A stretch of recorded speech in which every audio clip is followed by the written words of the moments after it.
Group D exam में prime number के सवाल लगातार पूछे जा रहे हैं और अगर आप भी चाहते हो कि आपका प्राइम नंबर का सवाल सही हो तो इस वीडियो को पूरा देखिएगा। इस छोटे से वीडियो में मैं प्राइम नंबर के सारे कॉन्सेप्ट को क्लियर कर दूंगा जिससे आपके एग्जाम में आने वाले हर तरीके के सवाल कवर हो जाएंगे। जितने भी एग्जाम में सवाल पूछे गए हैं उनके भी कॉन्सेप्ट कवर हो जाएंगे और जो भी और नए तरीके के सवाल आपके आने वाले शिफ्टों में पूछे जा सकते हैं वो सारे के सारे भी इस क्लास में कवर हो जाएंगे। तो ध्यान से इस वीडियो को देखिएगा और पूरा इस वीडियो को देखिएगा, बस यही बात मैं बोलूंगा।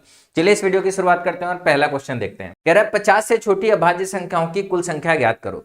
आपके एग्जाम में सीधे सीधे पूछ सकता है कि यहां से लेकर यहां तक कितनी अभाज्य संख्याएं होंगी। तो इसके लिए आपको एक बात मालूम होना चाहिए। सबसे पहले तो आपको यह मालूम होना चाहिए कि 1 से लेकर 50 के बीच में 15 अभाज्य संख्याएं होती हैं। इसी तरीके से 50 से लेकर 100 के बीच में 10 अभाज्य संख्याएं होती हैं और अगर मैं बोलूं 1 से लेकर 100 के बीच में तो टोटल 25 अभाज्य संख्याएं हो जाएंगी। ये एकदम बेसिक बात है जो हमेशा आपको रटी होनी चाहिए और जैसे ये बात रटी होगी वैसे आपको दिखेगा कि 1 से 50 के बीच में कितनी अभाज्य संख्याएं हैं, 15 अभाज्य संख्याएं और यही हमारे सवाल का क्या हो जाएगा, उत्तर हो जाएगा। अगले सवाल की तरफ चलते हैं। कह रहा है 50 और 60 के बीच की अभाज्य संख्याओं का योग ज्ञात करो। अब देखो आपको एक बात समझनी है कि किसी एक रेंज में कितनी अभाज्य संख्याएं हैं, कैसे पहचानते हैं। जैसे 50 और 60 के बीच में जितनी भी संख्याएं हैं वो तो हमको मालूम है 50 है, 50 और 60 के बीच में 51 है, 52 है, 53 है, 54 है, 55 है, 56 है, 57 है, 58 है, 59 है। तो क्या ये सारे नंबर को हमको चेक करना है कि वो भाज्य है या अभाज्य है? नहीं, हमको सिर्फ किसी भी दहाई में, मतलब 50 और 60, ये 50 और 60 के बीच में मतलब ये दहाई है, 50, 60, 70, 80, 90, इस तरीके की जितनी भी दहाई होती हैं उनके बीच में सिर्फ 4 नंबर को ही हमको चेक करना होता है जिनके अंत में या 1 लगा हो, अंत में 3 लगा हो, अंत में 7 लगा हो और अंत में 9 लगा हो। इसके अलावा जितनी भी संख्याएं होंगी वो हमारी भाज्य होंगी। क्यों? क्योंकि अगर किसी भी संख्या के अंत में 2 है, 4 है, 6 है, 8 है, 0 है तो उसमें हमेशा 2 से भाग चला जाएगा तो वो अभाज्य नहीं होगी। किसी भी संख्या के अंत में 0 या 5 है तो उसमें 5 से भाग चला जाएगा तो वो भी हमारी अभाज्य संख्या नहीं होगी। सिर्फ इतनी ही अभाज्य संख्याएं हो सकती हैं, है कि नहीं? इसके लिए आपको क्या करना पड़ेगा, 100 से जितनी भी छोटी संख्याएं होती हैं उनमें बस 3 और 7, इन दो संख्याओं से और भाग देके देख लो। मतलब ये लिखने के बाद 3 और 7, अब जैसे ये देखो तो 17 3 51, इसमें 3 से भाग चला जाए तो ये हमारा अभाज्य संख्या है? नहीं। इसमें 3 से भाग जाएगा? नहीं। इसमें 7 से भाग जाएगा? नहीं। तो ये हमारी अभाज्य संख्या हो जाएगी। इसमें 3 से भाग चला जाएगा तो 19 3 57, ये हमारी अभाज्य संख्या नहीं होगी। इसमें 3 से भाग जाएगा? नहीं। इसमें 7 से भाग जाएगा? नहीं। तो ये भी हमारी क्या हो जाएगी, अभाज्य संख्या हो जाएगी। और कह रहा है 50 और 60 के बीच में आने वाली अभाज्य संख्याओं का योग, इन दोनों का योग निकालना है। 9 3 कितना हो जाएगा, 12, 5 5 10 1 कितना हो जाएगा, 11 और यही हमारे सवाल का क्या हो जाएगा, उत्तर हो। चलिए अगले सवाल की तरफ बढ़ते हैं। Question number next. अगला सवाल क्या कह रहा है, पहली 200 प्राकृतिक संख्याओं में कितनी विषम अभाज्य संख्याएं। अब देखो यहाँ पे बड़ा बढ़िया कॉन्सेप्ट है, दो कॉन्सेप्ट है। एक तो संख्या भी बढ़ा दी गई कि पहली 200 प्राकृतिक संख्याओं में कितनी विषम अभाज्य संख्याएं। अब सिर्फ ये नहीं पूछ रहे कितनी अभाज्य संख्याएं, अब ये पूछ रहे कितनी विषम अभाज्य संख्याएं हैं। तो आपको एक बात मालूम होना चाहिए, हमारे पास में जितनी भी अभाज्य संख्याएं होती हैं सब की सब विषम होती हैं। सबसे छोटी अभाज्य संख्या होती है 2, यही इकलौती एक ऐसी संख्या है जो हमारी कैसी है, सम संख्या है और सम के साथ कैसा है, अभाज्य है। इसके अलावा जितने भी हमारे अभाज्य संख्या होंगी, इसके अलावा जितनी भी हमारी अभाज्य संख्या होगी वो सब कैसी होंगी, विषम होंगी। इसके अलावा जितनी भी अभाज्य संख्या होंगी वो कैसी होंगी, विषम होंगी। जैसे आपका अगला है 3 5 7 11 13 17 19, जिसके भी अंत में 0 2 4 6 8 आ रहा है वो तो हम वैसे ही छोड़ देते हैं। इसीलिए आपको बस ये याद रखना है कि सिर्फ 2 एक ऐसी संख्या है जो अभाज्य भी और सम है। इसके अलावा जितनी भी अभाज्य संख्या होती है सब कैसी होती है, विषम होती है। अब देखो यहाँ पर एक और बड़ा कॉन्सेप्ट, अब 200 नंबर तक पूछ लिया गया, 100 नंबर तक तो चलो हमने बता दिया। अब मैं आपको एक काम करता हूं, अभी तक एग्जाम में 200 नंबर पूछा गया है, मैं आपको 500 तक का डेटा बता देता हूं। आप 500 तक का डेटा याद रखो। जैसे 1 से लेकर 100 तक के लिए मैंने आपको बताया कितनी अभाज्य संख्याएं होती हैं, 25 होती हैं। इसी तरीके से 100 से लेकर 200 तक के बीच में जितनी अभाज्य संख्याएं होती हैं वो 21 होती हैं। इसी तरीके से 200 से 300 के बीच में जितनी अभाज्य संख्याएं होती हैं वो 16 होती हैं। फिर 300 से 400 के बीच में जो अभाज्य संख्याएं होती हैं वो भी 16 होती हैं। फिर 400 से 500 के बीच में जितनी अभाज्य संख्याएं होती हैं वो 17 होती हैं। तो अगर आप 500 तक के लिए याद रखोगे तो इससे ज्यादा बड़ा डेटा आपसे नहीं पूछा जाएगा। हालांकि एग्जाम में सिर्फ एक ही बार 200 तक के लिए पूछा गया है, इससे बड़ा अभी तक डेटा नहीं पूछा गया, तो इतने से आपका काम चल जाएगा। तो अगर हमसे पूछा जाए पहली 200 प्राकृतिक संख्याओं में कितनी अभाज्य संख्या होंगी, पहली 200 प्राकृतिक संख्याओं में कितनी अभाज्य संख्या हो जाएंगी, 25 और 21 मिला के 46 अभाज्य संख्या हो जाएंगी। लेकिन इस 46 अभाज्य संख्याओं में एक संख्या ये भी रहेगी, हमारी जो सबसे छोटी अभाज्य संख्या होती है क्या होती है, 2 होती है, तो ये भी रहेगा ही रहेगा। तो 2 को हमको नहीं लेना है, क्यों? क्योंकि ये सम है, हमको कैसी चाहिए, विषम अभाज्य संख्या है। अभाज्य संख्या तो चाहिए लेकिन कैसी, विषम, तो हमको 2 को हटाना पड़ेगा। तो हमारे इस सवाल के लिए क्या हो जाएगा, 46 माइनस 1 बराबर 45, यही हमारे इस सवाल का क्या हो जाएगा, उत्तर हो जाएगा। चलिए अगले सवाल की तरफ चलते हैं। उम्मीद करते हैं कि इस बात को समझ गए होंगे और ये सारा का सारा डेटा भी आपको एक नजर में देख लिया होगा, एग्जाम में अगर आएगा तो आप इसको आसानी से कर लोगे। अगले सवाल की तरफ कह रहा है 11 और 20 दोनों शामिल के बीच सभी अभाज्य संख्याओं के योगफल, 30 और 50 दोनों शामिल के बीच सभी अभाज्य संख्याओं के योगफल का धनात्मक अंतर क्या हो। किसी भी रेंज में अभाज्य संख्या निकालनी है तो मैंने अभी आपको बताया 11 और 20 के बीच में सिर्फ 4 संख्याएं लोगे, 11 है, 13 है, 17 है, 19 है। और मैं आपको बताऊं ये सारी की सारी अभाज्य संख्याएं हैं, ये सारी की सारी छोटी छोटी अभाज्य संख्या है, आपको इतनी रटी होनी चाहिए। अगर नहीं रटी है तो आप देख लो, इनमें 3 और 7 से भाग नहीं जाएगा, ये सब अभाज्य संख्या है। इसके बाद में कह रहा है 30 और 50 के बीच में, तो 30 और 50 के बीच में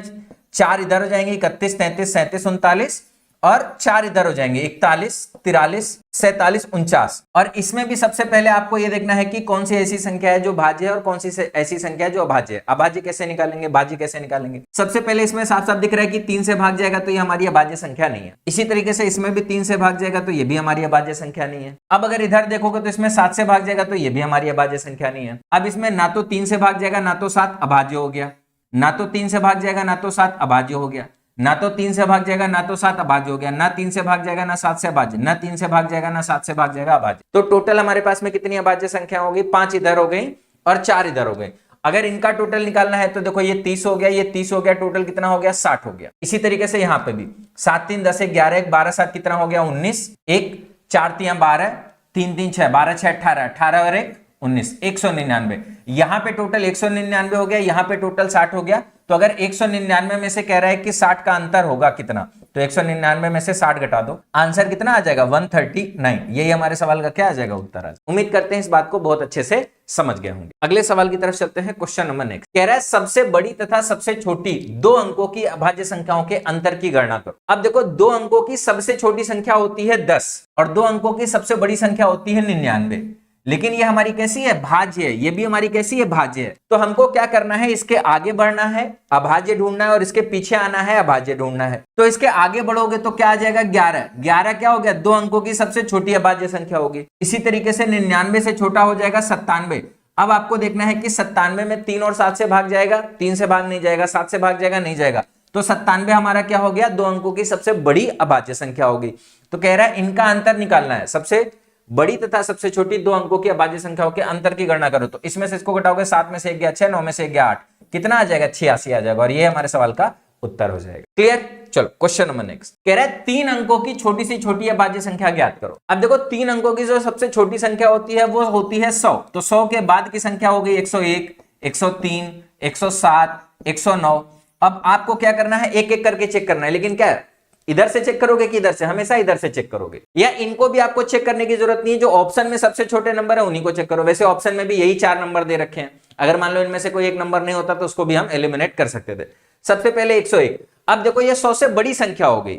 लॉजिक ये कहता है कि इसके बाद का जो पूर्ण वर्ग है, इसके बाद का जो पूर्ण वर्ग होता है वो होता है 121। तो 121 किसका स्क्वायर होता है, 11 का स्क्वायर होता है। तो 11 से छोटे जितने भी अभाज्य संख्या होंगे, 11 से छोटे का मतलब कितना हो गया, 7, 3, 7, 5, 3, 2, इनसे भाग देके देखना होता है। इसके बाद का पूर्ण वर्ग लेना है, किस संख्या का पूर्ण वर्ग है, उससे छोटे जितने भी हमारे अभाज्य संख्या है उनसे भाग देके देखना होता है। तो यार मैंने पहले बता दिया 2 और 5 से तो देखने की जरूरत नहीं, क्योंकि वो नंबर मैंने ऑलरेडी हटा दिया। अब बचा 3, 3 से भाग जाएगा, नहीं जाएगा। 7 से भाग जाएगा, 7 1 7, 3 बचा, 7 से भी भाग नहीं जाएगा। अब 7 के बाद किसी नंबर से चेक करना नहीं, ये हमारा क्या हो गया, प्राइम नंबर हो गया। तो ये हमारे सवाल का क्या हो जाएगा, उत्तर। 3 अंकों की सबसे छोटी सी छोटी संख्या अभाज्य होनी चाहिए, वो यही हो जाएगा। क्लियर। चलिए अगले सवाल की तरफ चलते। कह रहे हैं 200 से कम सबसे बड़ी अभाज्य संख्या कौन सी होगी। अब इसमें भी ऑप्शन में देखो 2 अंक से 200 से कम सबसे बड़ी अभाज्य संख्या, 200 से कम सबसे बड़ा नंबर कौन सा है, ये। तो सबसे पहले यहीं से चेक करोगे ये हमारा अभाज्य है कि नहीं। अब देखो 15 का स्क्वायर होता है, इसके बाद का जो पूर्ण वर्ग हो गया वो हो गया 225, और ये 225 किसका स्क्वायर होता है, 15 का स्क्वायर होता है। तो 15 से छोटे 13 हो गया, 11 हो गया, 7 हो गया, 3 हो गया। अब 5 और 2 हटा ही दो, 5 और 2 हटा ही दो, इनसे भाग देके देखना है। अगर इनसे हमारा भाग नहीं जाएगा तो ये हमारी अभाज्य संख्या होगी। इनमें किसी एक संख्या से भाग चला गया तो भाज्य संख्या हो जाएगी। अब मैंने कहा 3 से भाग जाएगा नहीं, मैंने कहा 7 दूनी 14, 5 हो गया, 7 से भाग जाएगा नहीं, 11 से बड़े आसानी से चेक हो जाएगा, 9 1 10, 9 भाग नहीं जाएगा, 13 13 1 13, 6 बचा, 13 से भी भाग नहीं जाएगा।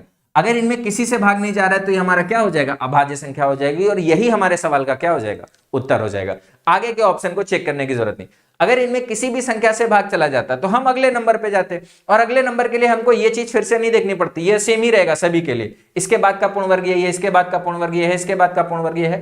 हालांकि इसके और इसके बाद में 196 14 का वर्ग होता है, लेकिन उसके लिए प्राइम नंबर यही आएंगे, 14 से छोटे भी प्राइम नंबर यही आ जाएंगे। हर ऑप्शन में इसी से भाग देके आपको देखना है। चलिए, उम्मीद करते हैं बात को समझ गए होंगे। अगला सवाल देखो, कह रहा है निम्नलिखित में से कौन सी संख्या अभाज्य है। अब देखो, अगर छोटे छोटे नंबर हो, 200 300 तक के नंबर हो, तो बड़ी आसानी से आप ऐसे एक एक नंबर को चेक कर सकते हो। लेकिन अगर 200 नंबर 200 या 300 से ज्यादा बड़ी संख्या हो जाए, 500 700 800 900, तो उनको चेक करने के लिए बहुत सारे नंबर से भाग देके देखना पड़ता है। और मैं आपको बता दूं, इसका कोई शॉर्टकट मेथड नहीं है, किसी भी शिक्षक के पास में नहीं है, किसी साइंटिस्ट के पास में नहीं है। शिक्षक तो छोड़ दो, किसी साइंटिस्ट के पास में नहीं, किसी मैथमेटिशियन के पास में नहीं है जो इसका कोई शॉर्टकट बना सके कि किसी भी नंबर को ये चेक करना है कि प्राइम है कि नहीं, तो कोई शॉर्टकट मेथड बता दे, इससे जल्दी से चेक हो जाएगा। तरीका यही है, भाग देके चेक करना पड़ेगा। तो अगर तरीका यही है तो आप कैसे इस तरीके से कम समय में अपने सवाल को आंसर देख सकते हो। ऑप्शन एलिमिनेशन मेथड को ट्राई करो, कोशिश करो कि एक दो ऑप्शन जल्दी से हमारे एलिमिनेट हो जाएं, जिससे हमको कम नंबर को चेक करना पड़े। जैसे सबसे पहले तो इस नंबर को देखो, इसके अंत में 5 है। 5 अगर किसी भी संख्या के अंत में है तो डेफिनेटली 5 से भाग चला जाएगा, तो हमारा क्या है, भाज्य। अभाज्य हो सकता है, नहीं हो सकता है। इसके बाद में जो नंबर की डिविजिबिलिटी आपको आती, बहुत रटी है, 3 की डिविजिबिलिटी, अंकों के योग में 3 से भाग जाता है। 11 की डिविजिबिलिटी, अल्टरनेट नंबर का कॉन्सेप्ट, बड़ी आसानी से 11 वाला कॉन्सेप्ट पकड़ में आ जाएगा। तो 3 और 11 से तो तुरंत भाग देके देखो, 3 और 11 में कई सारे ऑप्शन एलिमिनेट हो सकते हैं। जैसे 3 3 6 2 8, 3 से भाग नहीं जाएगा, 11 से भी भाग नहीं जाएगा। 5 1 6 7 6 13, 3 से भी भाग नहीं जाएगा और 11 से भी भाग नहीं जाएगा। 5 3 8 1 9, देखो तो इसमें 3 से भाग चला गया। अगर 3 से भाग चला गया तो प्राइम नंबर होगा, नहीं होगा। अब हमारे पास में सिर्फ 2 ऑप्शन बचे। इसका फायदा ये होगा कि हमको दोनों ऑप्शन को चेक करने की जरूरत नहीं है, सिर्फ एक नंबर को चेक कर लो। अगर वो प्राइम है तो वही प्राइम है, अगर वो प्राइम नहीं है तो दूसरा प्राइम है, बात खत्म। अब इनमें से ये नंबर बड़ा है तो इसको चेक करने में ज्यादा समय लगेगा, ये नंबर छोटा है तो इसको चेक करने में कम समय लगेगा, तो मैं इसको चेक करता हूं। अब 323 के बाद में जो पूर्ण वर्ग संख्या होती है वो होती है 324। ये किसका स्क्वायर होता है, 18 का स्क्वायर होता है। तो 18 से छोटे प्राइम नंबर क्या हो गया, 17 हो गया, 13 हो गया, 11 हो गया, 7 हो गया, 3। 10 से छोटे तो ही प्राइम लेने हैं, बाकी तो हमने ऑलरेडी एलिमिनेट कर रखा है। 3 से ऑलरेडी हम लोगों ने चेक कर लिया है, 11 से ऑलरेडी चेक कर लिया है, तो दोबारा 3 और 11 से चेक करने का कोई मीनिंग नहीं है। अब स्टार्ट करेंगे 7 7 चौक 28, 4 7 से भाग नहीं जाएगा। 13 13 दूना 26, 6 13 से भाग नहीं जाएगा। 17 17 के बाद में कितना बचा, 15 153, 17 नविया 153। तो ये जो नंबर लिखा हुआ है ये लिखा हुआ है 17 17 17 17 नविया 153, 17 गुणे 19 लिखा हुआ है।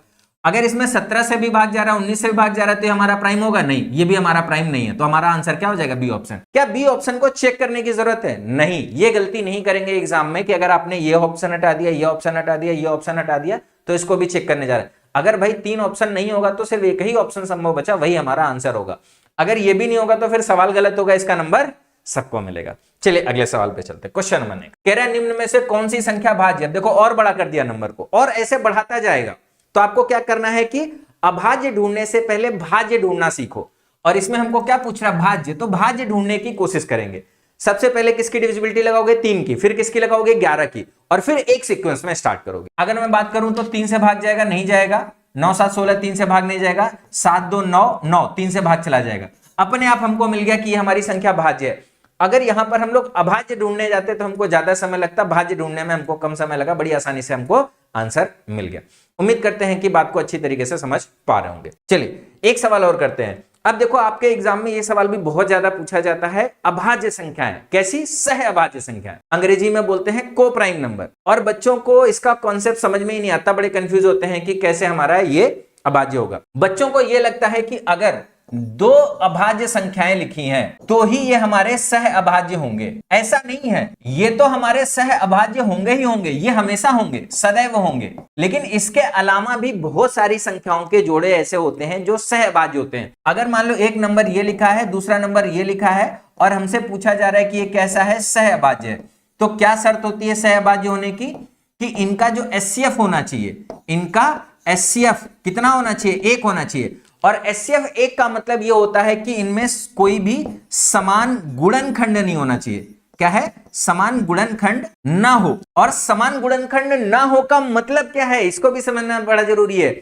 उसी से हम बड़ी जल्दी से बता सकते हैं कि कौन सी दो संख्याएं सहभाज्य हैं या नहीं। इसका मतलब यह होता है कि दोनों संख्याओं में किसी समान संख्या से, दोनों संख्या में किसी समान संख्या से भाग नहीं जाना चाहिए, किसी समान संख्या से भाग न जाए, तभी वो क्या होगा कि उनमें कोई भी गुणनखंड कॉमन नहीं होगा। जैसे फॉर एग्जांपल, अगर मैंने एक 4 लिया, एक 6 लिया, तो आप देखो इसमें भी 2 से भाग चला जाएगा, इसमें भी 2 से भाग चला जाएगा। तो ये 4 और 6 क्या है? सहभाज्य संख्या नहीं है। अच्छा, अगर आप इनका HCF भी निकालोगे तो इनका HCF भी कितना आ जाएगा? 2।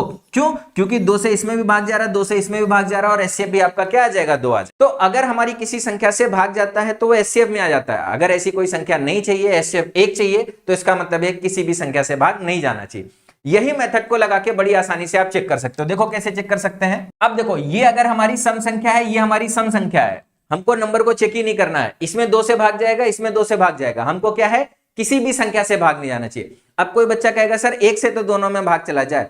1 से जा सकता है, 1 के अलावा कोई ऐसा नंबर नहीं होना चाहिए। ठीक, तो ये हमारा क्या है? सहभाज्य हो गया? नहीं। अब देखो यहाँ पे 114 है, यहाँ पे 213 है, ये विषम है, ये सम है, लेकिन साफ साफ दिख रहा है 4 2 6, इसमें भी 3 से भाग जा रहा है, और 3 3 6, इसमें भी 3 से भाग जा रहा है। इसमें किससे भाग जा रहा है? 2 से। इसमें किससे भाग जा रहा है? 3 से। तो ये भी नहीं होगा, ये भी नहीं होगा। अब देखो 59 क्या है? ये हमारा प्राइम नंबर है, अभाज्य संख्या है। 97 हमारा क्या है? प्राइम नंबर है, अभाज्य संख्या है। अच्छा, अगर दोनों अभाज्य संख्या होंगी तो क्या सहभाज्य होगा? हमेशा होगा। तो ये हमारा सहभाज्य हो जाएगा। अब देखो आखिरी वाले ऑप्शन को भी बता देता हूं। इसके अंत में 0 है, इसके अंत में 5 है, इसमें भी 5 से भाग जाएगा, इसमें भी 5 से भाग जाएगा। तो अगर दोनों संख्याओं में किसी समान संख्या से भाग जा रहा है, जरूरी नहीं 2 से जाए, 3 से जाए, 5 से जाए, किसी भी समान संख्या से भाग जाए तो वो सहभाज्य नहीं होगा। अच्छा, एक एग्जांपल और ले रहा हूं। 8 है, 9 है, ये कैसी संख्याएं हैं? 8 और 9 कोई समान संख्या से दोनों में भाग नहीं जाएगा। इसमें 2 से जाएगा, इसमें 3 से, लेकिन इसमें 2 से जा रहा है, इसमें नहीं जा रहा है, इसमें 3 से जा रहा है, इसमें नहीं जा रहा है। तो ऐसी जितनी भी संख्याएं हैं जिनमें समान संख्या से भाग ना जाए, वो क्या हो जाएगा? सहअभाज्य हो जाएगा। तो ऐसा नहीं है कि हमारे सिर्फ प्राइम नंबर वाले ही केस बनते हैं। प्राइम नंबर के अलावा भी ये भी आपकी भाज्य संख्या है, ये भी आपकी भाज्य संख्या है, लेकिन ये आपस में कैसी है? सहभाज्य संख्या है। उम्मीद करते हैं कि इस बात को बहुत अच्छी तरीके से समझ गए होंगे कि भाज्य संख्याओं का कॉन्सेप्ट क्या है और साथ के साथ सहभाज्य संख्याओं का भी कॉन्सेप्ट क्या है। आपके एग्जाम में बहुत ज्यादा सवाल लगातार ये पूछे जा रहे हैं। अगर आपने अच्छे से समझ लिया है तो उम्मीद करते हैं कि आपका कोई क्वेश्चन एग्जाम में गलत नहीं होगा। अगर कोई भी बात थोड़ी भी कम समझ में आई हो तो इस वीडियो को 2-3 बार जरूर देख लीजिएगा। बहुत बड़ा वीडियो नहीं है, सारे के सारे कॉन्सेप्ट बहुत अच्छे से क्लियर हो जाएंगे और आपका एग्जाम का कोई भी सवाल गलत नहीं होगा। अगर वीडियो पसंद आया है तो वीडियो को जरूर लाइक करें और पाठशाला रेलवे एग्जाम्स पर बने रहे इसी तरीके की बेहतरीन कॉन्सेप्ट के लिए। अगर चैनल पर नए हैं तो चैनल को सब्सक्राइब कर ले। चलिए मिलते हैं अपने नेक्स्ट वीडियो में, तब तक के लिए बाय बाय, टेक केयर, जय हिंद।